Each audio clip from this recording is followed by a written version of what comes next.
Assalamualaikum warahmatullahi wabarakatuh. Ketemu lagi dengan Pak Eci. Pada video kali ini, Pak Eci akan membahas terkait dengan materi kombinasi bisnis ya. Kombinasi bisnis ini merupakan materi pertama dari akuntansi keuangan lanjutan ya.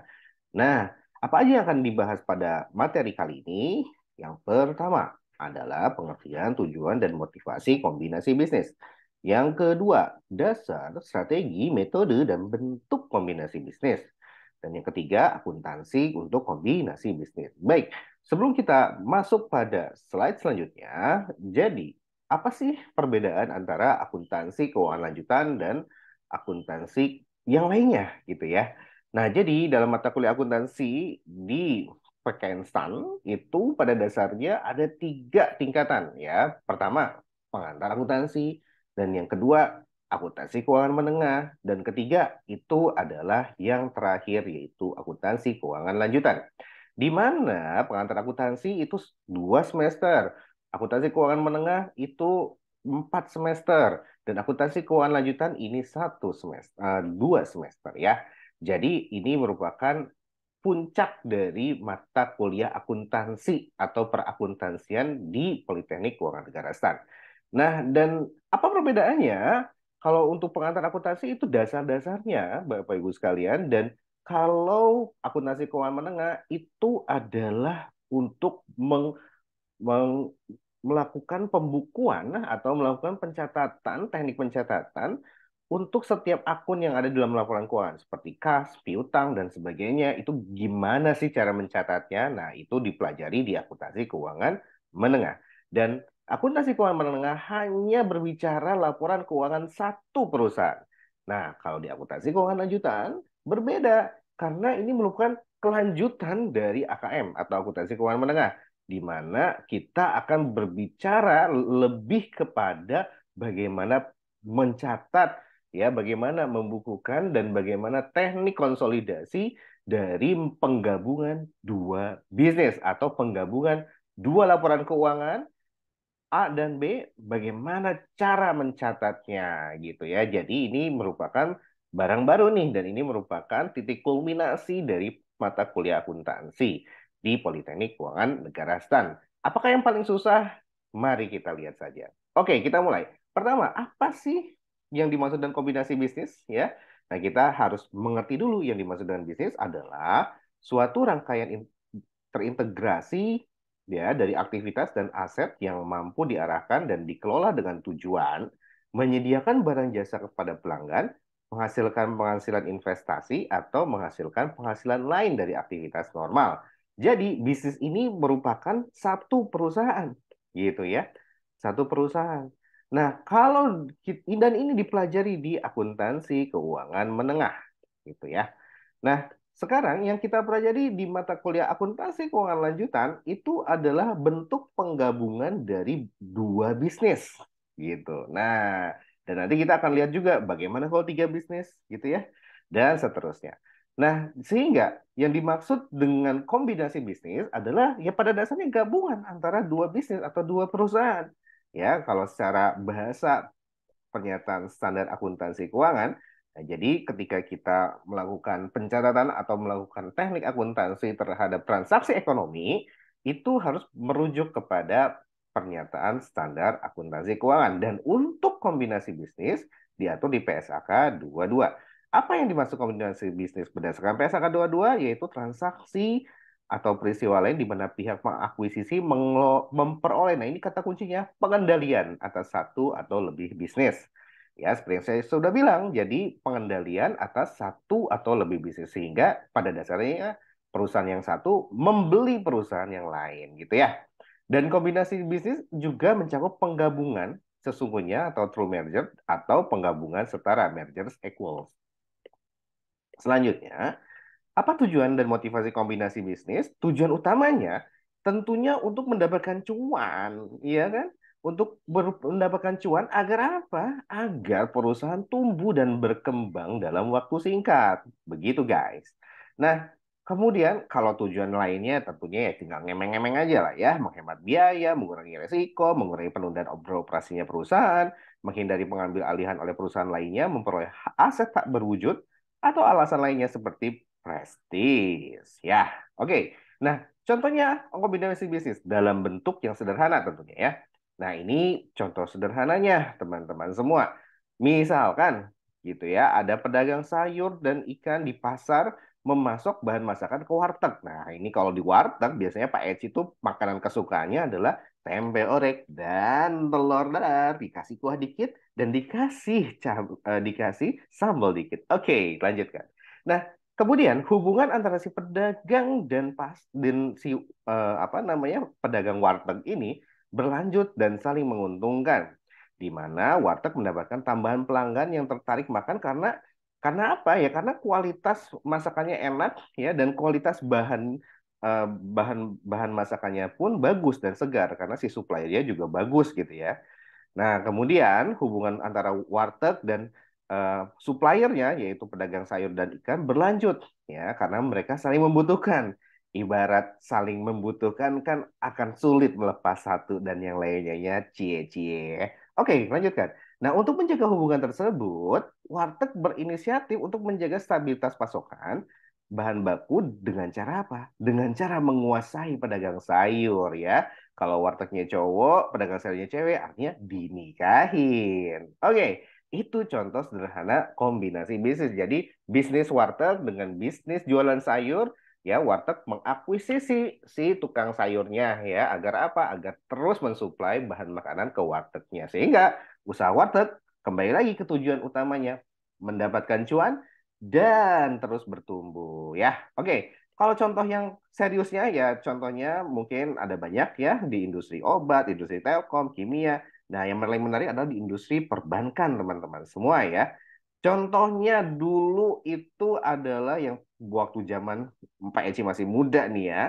em, Bank Mandiri ya. Bank Mandiri ini merupakan penggabungan dari BBD, Bank Bumidaya, Bank Dagang Negara, Bank Ekspor Impor, dan Bapindo.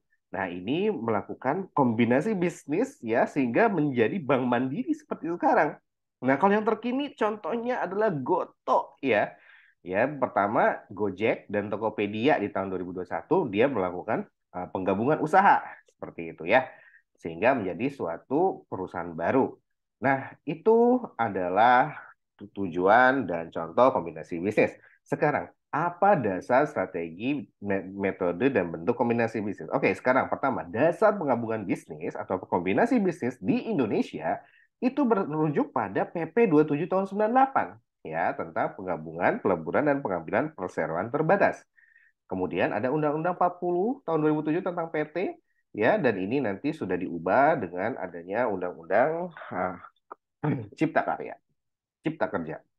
Oke, keputusan Bapom ini belum dicabut ya tentang penggabungan usaha dan berbagai macam peraturan lainnya. Tentunya kalau PSAK apakah peraturan?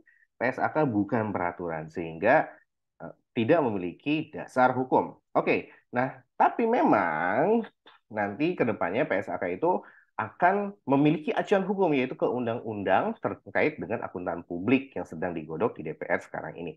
Oke, sekarang strategi kombinasi bisnis yang pertama, cara melakukan penggabungan usaha ada beberapa teknik. Yang pertama, integrasi horizontal. Nah, kalau integrasi horizontal berarti ya horizontal ya antara A ya, kemudian A1 dan ini A2 misalkan ya. Nah, ini horizontal kan sejajar. Nah, maka integrasi horizontal adalah penggabungan usaha antara A2 dan A3 gitu ya pada lini bisnis yang sama ya. Contohnya penggabungan beberapa bank tadi seperti Bank Mandiri.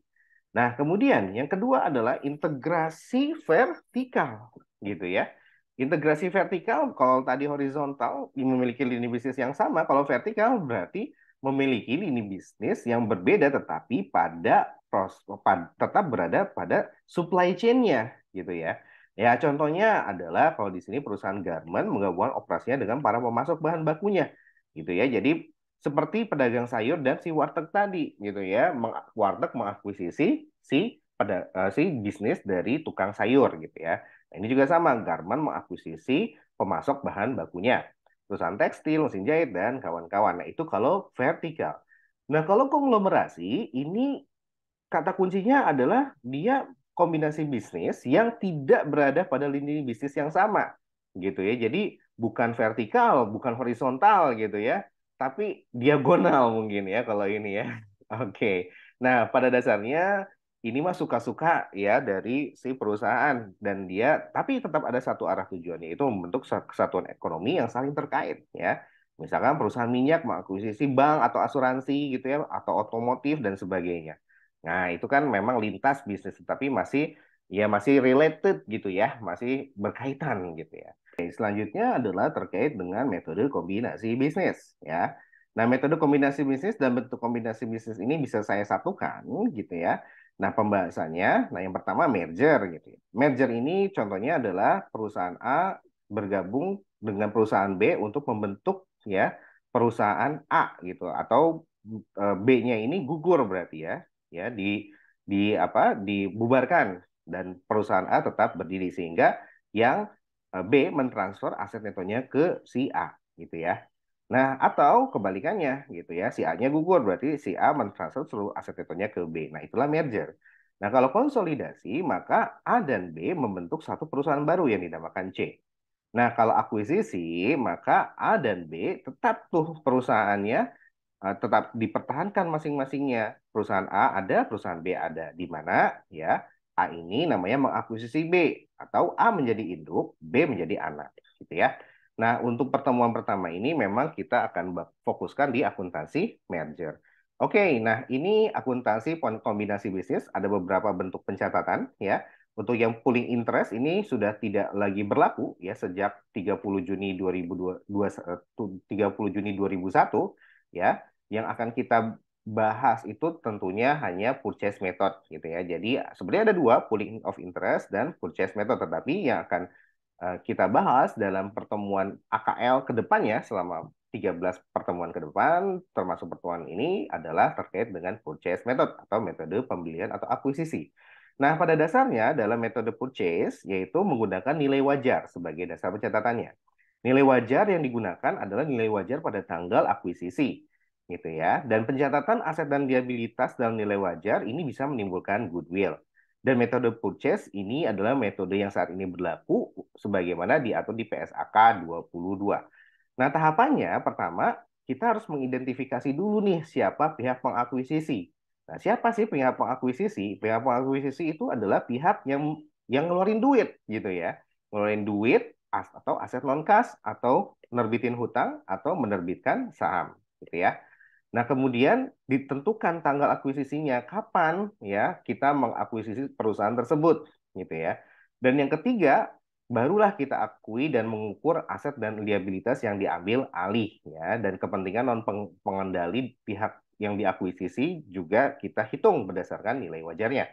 Sehingga kita nanti pada dasarnya terakhir adalah kita akan menghitung goodwill gitu ya. Nah, goodwill ini adalah selisih antara si duit yang dikeluarkan dengan aset neto yang diambil alih. Nah, aset neto itu apa? Aset neto itu jadi seperti halnya akuntansi biasa.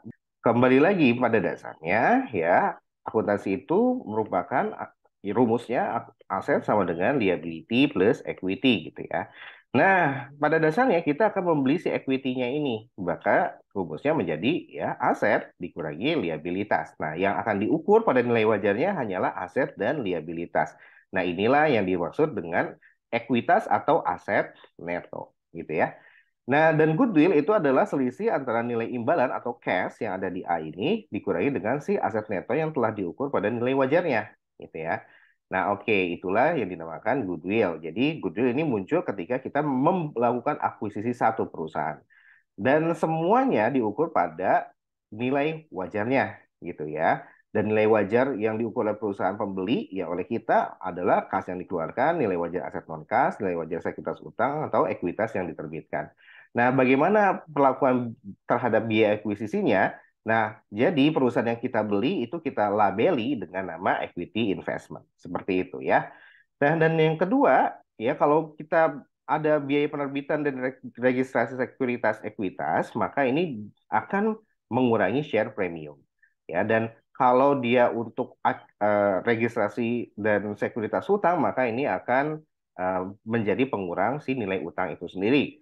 Dan kalau ada biaya lain seperti proses pembelian, akuntan, konsultan hukum, nah ini kita catat sebagai investment expense atau beban investasi. Oke, itu aja yang bisa saya sampaikan. Kurang lebihnya saya mohon maaf.